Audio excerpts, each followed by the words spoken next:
first of all, thank you so much, Alex Chairman, for your time. And right now you are in Jerusalem. So what do you see over there right now? How severe the fight is? Well, the fight is very severe. Here in Jerusalem, it's very quiet, but yesterday, all along the southern border with Gaza, there was a massive infiltration of hundreds of terrorists that ran through Israeli population centers, and over 5,000 rockets were fired just yesterday alone into Israeli population centers all the way up and down the Israeli coast and throughout the rest of the country. So you say that it's quiet right now. What does it mean? Well, Is inside there Jerusalem, any it's fires quiet. in the two groups or what? Well, it depends where you're sitting. Right now in Jerusalem, rockets are not being fired at this city, but in the direction of Tel Aviv, there are rockets being fired as we speak. Along the southern border, there's some intense fighting, and even along Israel's northern border, there's also fighting now. So depends where you're sitting, depends on how bad the situation is. Okay, so Alex, in your views, what caused Hamas this deadly attack, surprising deadly attack against Israel? Well, I think that you can look at Iran, which has been sponsoring proxies throughout the Middle East, including Hezbollah to Israel's north and certainly Hamas in Gaza. And there has been a proxy war taking place between Iran and Israel for some years now. Also, people are seeing how Israel is normalizing relations with many of the countries in the Arab world, and there's talk of normalization with Saudi Arabia. And I think that Hamas is trying to send a message to Saudi Arabia that it should think twice about normalizing relations with Israel, though I'm not necessarily sure that the message that they're sending is actually going to work. Okay, so there are also some questions on the security apparatus of Israel that, how come in the very first place Hamas carried out this deadly attack against Israel? Why the Israel security couldn't stop this attack? Well, you're asking the question that millions of Israelis are asking this morning. Israel's supposed to be a country with superior intelligence, with superior surveillance, and somehow or another, Israel did not detect for the last several months that this attack was being planned, nor did they even detect the infiltration on the Israeli border. And the border with Gaza is one of the most heavily guarded and heavily surveilled borders probably in the entire world, and Hamas was able to bomb certain surveillance towers and to use several diversionary tactics. There's also been unconfirmed reports of a potential cyber attack, potentially an Iranian cyber attack that disabled IDF communications just as Hamas terrorists were infiltrating the border.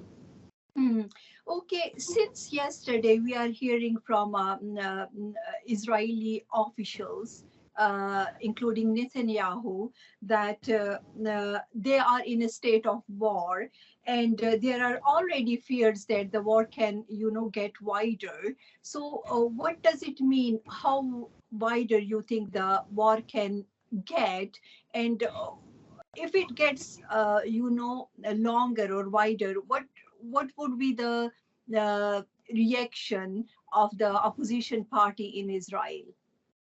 Well, I think that this conflict can get much wider. We haven't even seen the beginnings of the full-scale reprisal that Israel is in the preparation stages of. Israel called up its entire military reserves over the last 24 hours, and they are now being sent both to the southern border with Gaza and also to the northern border with Lebanon, where Hezbollah is entrenched, and we're likely to see a major counteroffensive, at least into the Gaza Strip.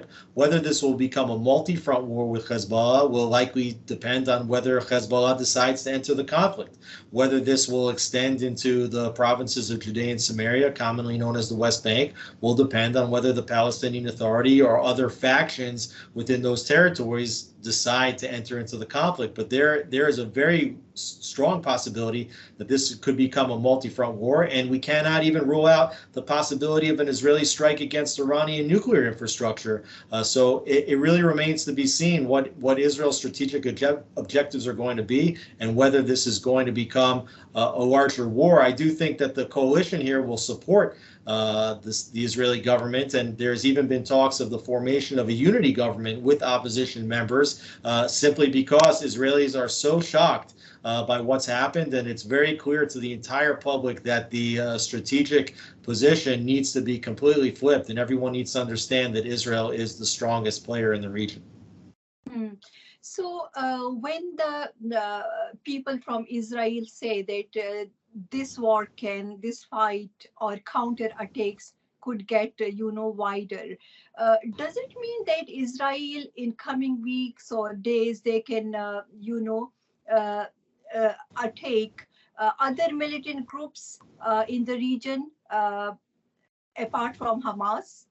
Well, absolutely. First of all, even within Gaza itself, you have Hamas and you have the Palestinian Islamic Jihad, both of which jockey for position as being the most anti-Israel of the pseudo-political groups that are in Gaza. And of course, you have the Hezbollah, which is sitting to Israel's north in southern Lebanon. Both of these are terror proxies of Iran. If you think that Hamas has fired over 5,000 rockets, well, Hezbollah is sitting on over 150,000 rockets, many of them which are much more sophisticated than the ones that are in Gaza, longer range with bigger payloads, even precision guided. And there is a strong sense that if they enter the war, that Israel will have no choice but to take out as many of those weapon silos as possible. Is there any strategy, or Alex, do you hear from Israeli officials, saying that they would try to focus the militants only without harming the innocent people of Palestine, or is it even possible? Well, Israel actually takes tremendous pride in targeting only military targets and doing everything that they can to avoid civilian casualties. It's something that Israelis take pride in, but not too many other people around the world recognize. By contrast, what we saw was that Hamas specifically targeted civilians, trying to kidnap women, children, youngsters, elderly, and then parading their bodies around after they were kidnapped and in some cases killed, and showing videos of the glorification of the murder. This is something that would be completely abhorrent to Israel and the IDF, and they will do everything that they can to avoid civilian casualties. But that is exactly what makes this an asymmetric battle between an army that tries to avoid civilian casualties and a terrorist organization which specifically targets them. Alex, as you said, and we are hearing these reports too from Israel, that dozens of Israelis were kidnapped yesterday. So what do you think, or how the Israel, they will deal with this issue while fighting against Hamas? Well, I think that one of the main reasons why Israel is yet to launch the widest possible counteroffensive is because they're actually in talks with international players, including potentially the French, potentially with Egypt, on various ways of negotiating prisoner swaps or ways of getting the hostages back. Getting the hostages back is the first priority for the state of Israel, and seeing these hostages really cuts at the soul of the Israeli public. So they're going to try to do everything that they can to get them back, first through diplomacy, and if not, they'll have to take military means to try to rescue them. And my last question is, do you see any impact of this fight on the Abraham Accord? Oh, absolutely. If people understand the Abraham Accords, the reason why the Arab nations in the region decided to normalize relations with Israel is because they saw that Israel was a strong player that could potentially help protect them in the region against Iranian aggression. And now we're seeing Iranian aggression here in Israel with this attack by Hamas. And so I think that the success of the Abraham Accords actually requires a very, very strong and decisive Israeli response, because if Israel looks weak in the face of Iranian-sponsored terror proxies, that's going to make countries like Saudi Arabia question whether there's a strategic imperative for normalization with the state of Israel. and at the end, how do you see the international reaction so far? Well, so far the international reaction has been very positive. It's very clear to the international community that this was a heinous terror attack against civilian targets. However, as Israel responds and as you start to see potentially death counts rise within the Gaza Strip, and if a counteroffensive takes days and then potentially weeks, the question is how long will that initial support for Israel and for its right to defend itself, how long will that last? And will we still see the same type of support a week or 2 weeks from now? Once again, thank you so much, Alex Traiman, for your time. Thank you. Thank you.